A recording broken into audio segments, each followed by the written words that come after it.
কিছু নাফরমান রয়েছে, তার বউকে সে মারে, মাইরা তার বাপের বাড়িতে পাঠায় হুন্ডা কিনা দেওয়ার জন্য। কথা বলেন ঠিক কিনা মুসলমান? এত আস্তে বলেন ঠিক, আরো জোরে বলেন ঠিক কিনা?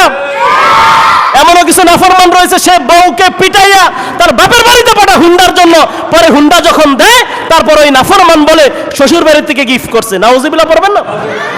আছে কি নাই বলেন? এরকম অত্যাচার ঘরে হয় কি হয় না বলেন? মা জাতির উপর অত্যাচার হয় কি হয় না বলেন? তার শ্বশুর বাড়ির হুন্ডা লাগবে, তার যখন তার বিবির উপর অত্যাচার করার পরে হুন্ডা দেয়, তারপরে সে আমাদেরকে সান্ত্বনার বাণী শোনায়, আমাদেরকে সুন্দর বলি শোনায় যে শ্বশুর বাড়ির থেকে তাকে গিফট করছে। নাউজুবিল্লাহ বলে আমরা শোনাই। এই যুবকরা এমন কি নাই কি নাই বলো?